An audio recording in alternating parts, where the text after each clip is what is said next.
ನಮಸ್ತೆ ಫ್ರೆಂಡ್ಸ್, ನಾನಿವತ್ತು ಚಿಕನ್ ಗೊಜ್ಜು ಹೆಂಗ್ ಮಾಡೋದಂತ ಹೇಳ್ಕೊಡ್ತೀನಿ. ಇದಕ್ಕೆ ಬೇಕಾಗಿರೋ ವಸ್ತು ಚಿಕನ್ 1/4 kg, ಟೊಮೆಟೊ ಒಂದು ಚಿಕ್ಕ ಕಟ್ ಮಾಡ್ಕೊಂಡಿದ್ದೀವಿ. ಆಮೇಲೆ ನಮಗೆ ಎಷ್ಟು ಬೇಕೋ ಅಷ್ಟು ಖಾರದ ಪುಡಿ, ಧನಿಯಾ ಪುಡಿ. ಆಮೇಲೆ ಈರುಳ್ಳಿ ಈ ರೀತಿ ಚಿಕ್ಕದಾಗಿ ಹಚ್ಚಿಟ್ಕೋಬೇಕು. ಆಮೇಲೆ 3 ಉಂಡೆ ಈರುಳ್ಳಿ, ಆಮೇಲೆ ಇಷ್ಟು ಚಿಕ್ಕದು ಜಿಂಜರ್ ಹೆಚ್ಚಿಟ್ಕೋಬೇಕು. ಆಮೇಲೆ ಶುಂಠಿ, ಲವಂಗ, ಚಕ್ಕೆ, ಈರುಳ್ಳಿ, ಬೆಳ್ಳುಳ್ಳಿ ಆಡಿಸಿಟ್ಕೋಬೇಕು.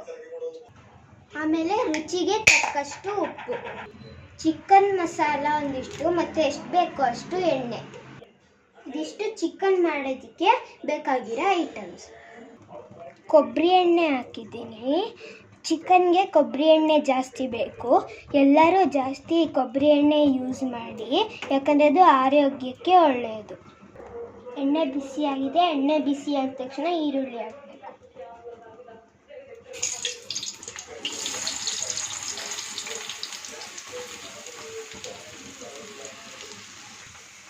ನಂತರ ಈರುಳ್ಳಿನ ಫ್ರೈ ಮಾಡಬೇಕು ಚೆನ್ನಾಗಿ. ಈರುಳ್ಳಿ ಈ ರೀತಿ ಕೆಂಪಗಾಗಿ ಫ್ರೈ ಆದಮೇಲೆ ಶುಂಠಿ, ಬೆಳ್ಳುಳ್ಳಿ ಜಜ್ಜಿಟ್ಕೊಂಡಿರೋದು ಹಾಕಬೇಕು.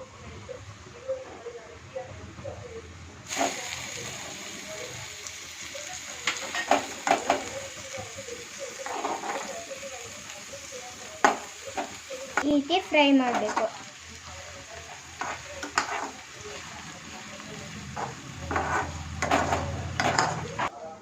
ನಂತರ ಕಟ್ ಮಾಡಿರೋ ಒಂದು ಟೊಮೆಟೊ ಹಾಕಬೇಕು.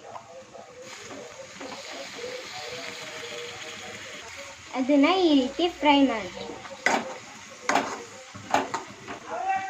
5 ನಿಮಿಷ ಈ ಥರ ಫ್ರೈ ಮಾಡಿಕೊಂಡು ನಂತರ ಚಿಕನ್ ಹಾಕೋಬೇಕು.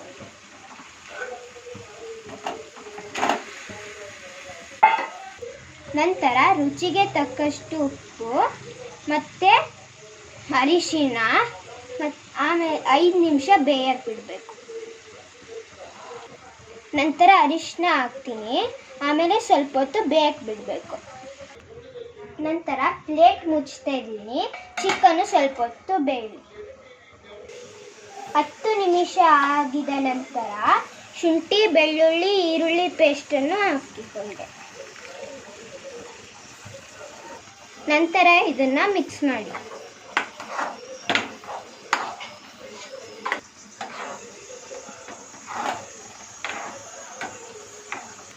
ನಂತರ ಖಾರದ ಪುಡಿ 1 ಸ್ಪೂನು, ನಿಮ್ಗೆ ಎಷ್ಟು ಬೇಕೋ ಅಷ್ಟು ಹಾಕ್ಬೋದು. ನಂತರ ಧನಿಯಾ ಪುಡಿ 2 ಸ್ಪೂನ್ ಹಾಕ್ತಾ ಇದ್ದೀನಿ.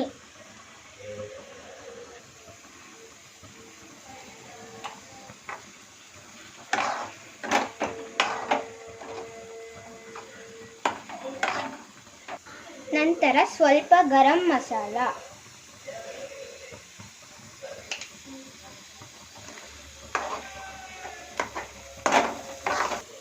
ನಂತರ ಚಿಕನ್ ಮಸಾಲ. ಇದು ಅಂಗಡಿನಲ್ಲಿ ಸಿಗುತ್ತೆ. ಈಗ ಮಿಕ್ಸ್ ಮಾಡಿ ಚೆನ್ನಾಗಿ.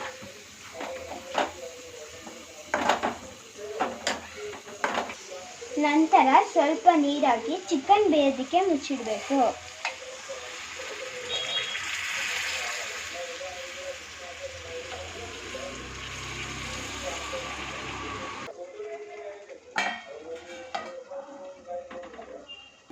ನಾವು ಆಡಿಸಿಕೊಂಡಿರುವಂತಹ ಈರುಳ್ಳಿ, ಬೆಳ್ಳುಳ್ಳಿ ಪೇಸ್ಟನ್ನು ಸ್ವಲ್ಪ ನೀರಾಕಿ ಇದಕ್ಕೆ ಹಾಕಬೇಕು. ಯಾಕಂದರೆ ನಾವು ಪದಾರ್ಥಗಳನ್ನು ವೇಸ್ಟ್ ಮಾಡಬಾರ್ದು.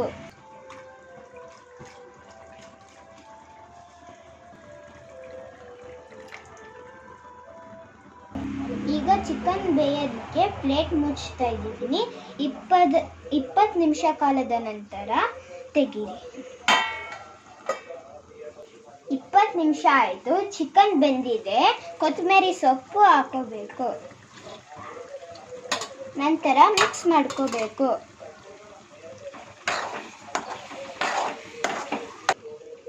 ಈಗ ನಮ್ಮ ಚಿಕನ್ ರೆಡಿ ಆಗಿದೆ.